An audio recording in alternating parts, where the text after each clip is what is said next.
Which dominating performance impressed us the most? Which NBA team has been the most surprising thus far?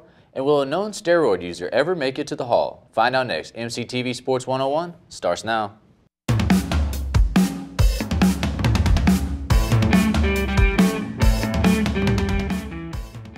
Hey there, sports fans. Welcome to MCTV Sports 101. I'm Kyle Stafford. And I'm Billy Ingle.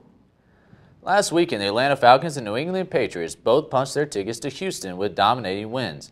Billy, which team was more impressive in their conference championship game? I got to say, in their conference championship game, you can't deny that what Atlanta did to Green Bay was just unexpected by any ways. Yeah, especially the way Green Bay had been playing. Exactly. Everyone coming there, Aaron Rodgers with a hot hand, everybody expecting him to do what to Atlanta's defense, what he's been doing to every other defense, and Atlanta just came in and really shut him out. Yeah. Which, not to say that New England hasn't been playing well and, has been doing what mostly we've all expected throughout the playoffs. They're New England, right? I mean, they're going to do what they do. Yeah, I agree. Atlanta was the better team. I mean, obviously, you can't overlook the Patriots dominating in Pittsburgh, but also Pittsburgh really wasn't up to their standard. And they were banged up. Le'Veon was out. Getting out. And really the AFC, I mean, once Derek Carr went out, I think really the biggest challenger kind of went away for the New England Patriots. But I think Atlanta was really shocking. I mean, I'm sorry, I expected your Cowboys to be there. But, Green Bay was rolling. Green Bay really wasn't good enough to be there. Like, Aaron Rodgers was the one that was carrying them. And I think they finally just ran out of steam. Yeah. And he ran out of steam. And I think you could see that just, they were banged up in all aspects of the field, running back, secondary, receivers, everywhere. They were just really shorthanded. And just, to tap on this, this Atlanta team right now, they're the best offense in the league, scoring 33.8 points per game. They've got 22 forced turnovers. They're playing great on both sides of the ball. Their defense is really coming along now. And I think their defense is underrated with Vic Beasley and Dwight Freeney. Yeah, 15.5 sacks for Vic Beasley this year. I mean, you expected that out of your veteran leadership out of Dwight Freeney, but Vic Beasley is really coming along. Yeah, and I mean, Matt Ryan, you can't overlook what he's done. Julio Jones, he was a man amongst boys in that game. So, look, it should be a good Super Bowl. I'm hoping, because the playoffs really haven't been that great so far, besides the Packers-Cowboys game. I know I'm sorry to bring it up once again. Next year. But it should be a good one next week. We'll get into it more next week, though. Oh, yeah. Last Wednesday, Jeff Bagwell, Tim Raines, and Yvonne Rodriguez were inducted into the MLB Hall of Fame. Barry Bonds and Roger Clemens both fell short once again, although they did receive a higher percentage of votes this year than they did last season. Kyle, do you think Bonds and Clemens and other players who have tested positive for performance-enhancing drugs will ever get into the Hall of Fame? Yes, and it took a lot for me to think about this because I know we have differing views, but look, these guys, they kind of brought baseball back to real. First off, before I go into this, I'm not saying steroids is right. I'm not saying cheating is right. I think that they shouldn't have done it. But at the same time, baseball had lost a lot of audience before then. And then these guys start hitting home runs like left and right, and it brought it back. Now, it brought it back maybe for the wrong reasons. But, just because you take steroids, it makes you stronger, right? I mean, we all know that. It makes you stronger. But in baseball, you still have to hit the ball. I mean, you still have to have, the eye contact and the hand motion to be able to hit the ball and hit it that far. I mean, just because you take steroids, I mean, if I took steroids right now, I can't go out there and hit 73 home runs against, 100-mile-an-hour fastballs and nasty curves. And I see what you're saying in the fact that baseball was kind of a dying sport and it brought it back, but as they've started testing for steroids now, what are the major leading officials in MLB doing now? They're figuring. There's still the dropping viewership is continuing to decline, and they're trying to figure out ways to draw eyes back to baseball. And just because steroids was one way to do that, that doesn't mean that these players should be rewarded. I know you're not advocating for steroids. Listen. How do we know for sure that they took them their entire career? I know there were times where we saw that they did it, but are we going to take away what they did in their entire career if we didn't know? But how are you going to take away Barry Bonds? He told me before the show, Barry Bonds, how he hit 70 home runs, 73 home runs that one season. If he just took steroids that one season, No other season did he hit above 50 home runs. So there you go. I mean, just all it takes is one season to make a good player a great player.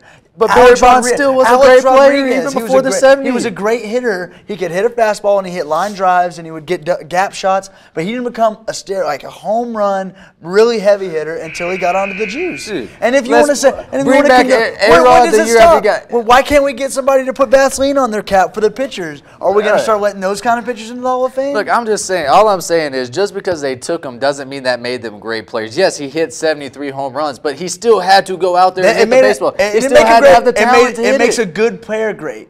It makes it. Yes, they could be great already. So you're telling me Barry Bonds before that, when he was in Pittsburgh, that he wasn't a great player? He was a great, but he may not have been the legend. And you're telling me the Rocket, Roger Clemens was not a good pitcher before all this came out? They were good, but who knows if they would have been the legends that they are today without him? But you'll never know. You're right. We won't know. And we won't know how long they were taking these because, one, they won't ever tell the truth, number one. And that's half the issue there. The investigations, you don't know because there's no there's no truth into the investigations because there's not enough proof yet.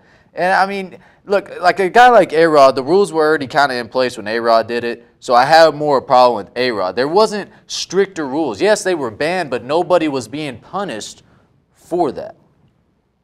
And everybody was doing it at the time. And if you didn't do it, you were left behind. There's a first for everything, and they got to start somewhere, or people are going to continue to cheat in this sport. I'm not saying. And if you got cheating going on in this sport, and you're saying the rules are fine. Being idolized for it, the rules need to be in place now. I understand the rules now. So you're going to have this 10-year period, this one generation of players with their steroid. If they were under speculation of taking steroids, they should get in. If they were talented enough, I mean, then you're not going to put anybody from that decade in. Well, maybe then that's the case. I mean, you don't know. Everybody was under speculation at that time. I mean, Rodriguez was under speculation at the time. Bagwell's had speculation. They still got in. I don't see why those guys. I mean, it's not like Clemens was ever found guilty of anything when he was in court. I mean, he wasn't even found guilty of perjury. Now, I'm not saying that these particular people should be kept out, but when you have a known user, admittedly known user. A known, I'll say that. A known that admitted for an entire career. Yeah. Then I would say no. But they weren't the entire career. I mean, we got to go to the next segment. We got to move on. It was a good segment. As we reach the midway point of the NBA season, there have been plenty of surprises around the league. Billy, which team has surprised you the most thus far? There's been a couple out there. The Jazz are another one I know you want to talk on. Then one that I really wanted to harp on was the Rockets. Yeah. I did not see the Houston Rockets coming out and playing the way. And playing D'Antoni. They came out here. Particularly the play of James Harden. Everyone knows that. Nearly averaging a triple-double with 28 points per game, 8 rebounds, and 11 assists. But what people were failing to see is the help he's getting with Eric Gordon. Oh, now he's an all-star. He is an all-star, and now maybe I think Eric Gordon is performing a little bit better in Houston, whereas he did in New Orleans. With Anthony Davis, with James Harden, he has someone who can help him get open shots. With Anthony Davis, he had to be more of a shot creator, and now I think that's why he's working so well in Houston. But they're playing phenomenally this year, 34-15, third in the West, which the West is as tough as it's ever been. They have key wins. They did win at Golden State, and they did win at San Antonio already once this season. So. They have some wins. And all this with the loss of Dwight Howard. Yeah, well, I don't know if we'd call that one a loss this year. Yeah, I think that might have helped them more. Yeah, but two teams that I will say that I'm not so surprised or not impressed with is Portland and Chicago. Yeah. Both teams who had but pretty high. Did you really have high expectations for Chicago? They had three stars, but the East is. You move Chicago to the West, then maybe expectations. Yeah, I guess in the East, I expect them to be like a top 5 seed. I expect them to be a top 5 seed. I did, and right now they're sitting at 8th, and only looking half decent. And now there's Portland, rumors about D Wade maybe going to Cleveland, which I would think is dumb. Sure, but okay. I don't know. That probably should happen in the first place. Well. There you go. Go ahead, finish yours. Well, and just another that with Portland, with C.J. McCollum and Damian Lillard, this year. Very disappointing. Two players who were both arguably, all-star, and then fighting for all-star. Still putting up numbers. It's just the help hasn't come. It falls a little bit more on McCollum and also other areas of the team. But just that aspect, I was really sad to see Portland doing so poorly. Well, two teams, I say the 76ers, I don't think any of us saw them having 17 wins midway through the season after having 10 last season. 10 out of 82. They had 17 so far. I really like Joel Embiid. I did not expect this. 3 years out of competitive basketball, and the guy that comes in, he's an all-star. If he doesn't make the all-star team in the Eastern Conference, something's wrong because the East is not very good, and he's one of the better players in the East. By the way, they're in the playoff race right now. But it's sad to say that 17-27 gets you in the playoff race. That just shows you how bad the East is. But another team, though, we talked about Utah Jazz. I think we're both very surprised. I think we thought they'd be a playoff team, but they have elevated so much. And then the addition of George Hill, Boris Diaw, so you add some veteran guys in, along with the best player on the team, Gordon Hayward. Man, please put him in the All-Star game this year. He is deserving. He is the best player on the Utah Jazz. He's one of the best players in the Western Conference. He needs to be, rewarded for that. He needs to be recognized for after all this years of playing stout basketball, and finally needs to be recognized for it. And hey, Utah's a team to keep your eye on in the playoffs. I wouldn't doubt it. As conference play begins to reach the halfway point, the Red Raiders find themselves 14-6 overall and 3-5 in Big 12 play. Kyle, are you pleased with where Texas Tech basketball sits right now? Yes and no. I mean, they're in a better position, I think, than they were last season at this point. They do have 2 big wins over West Virginia and Kansas State, but they were at home. They're still inconsistent, especially on the road. They did play. I was more impressed with them last night than I have been all season. I agree. And because they showed fight, they were completely undermanned against Baylor. They had no size, and yet they still were able to compete. The problem is they're missing the third guy. And I didn't think that Todger Gocher, I knew he'd be a big loss, but I didn't think he'd be this big of a loss. It's not because of his points, but because of his presence on the floor that he can knock down those open jumpers. We don't have somebody that will knock down.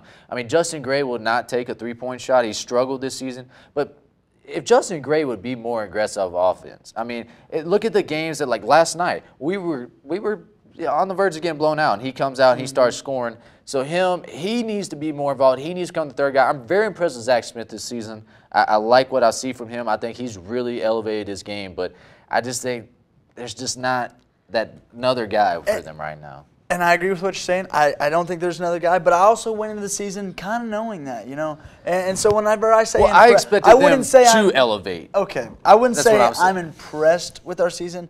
I think we're about right along about where I thought we would be. We're middle of the pack. We're middle of the pack, but which is in the toughest conference in basketball is the Big 12. So we've got, like you said last night. I think last night was a huge stepping stone for us to try and get that road win that we so desperately need. Especially after the home game. But man, that loss against Oklahoma State, that blowout, it clearly looked like a team that just showed up and was just going through the motions. Yeah, that was an embarrassment. And there's times where their offense gets stuck, and I think that's and the ball movement's lackadaisical. Everyone gets stagnant. There's not a knockdown shooter right now. I mean, Aaron hasn't been able to get open. If you watch the games, Aaron is being guarded very tightly. I mean, they're switching on him everything. So unless they find another guy that can step up and start knocking down some shots, I think Tech's just going to be middle of the pack. And before we get off here, I want to credit a lot of this to Chris Beard. His coaching scheme, he's done a great job. And the way that he facilitates players in and out. Last night, with I think 6 or 7 minutes left in the game, we had 4 players with 4 fouls. Not all big men. All of our big men, not one of them fouled out. Now that's impressive. Oh, I mean, Chris Beard's doing a great job. I mean, Tech's in a better spot than they were last year. It's just I'd like to see more. Especially on the road. Last night was a good start. So we'll see. Well, that's our show for this week's edition of MCTV Sports 101. Join us next week for the latest big name stories in sports. I'm Kyle Stafford. And I'm Billy Ingle. Until next time.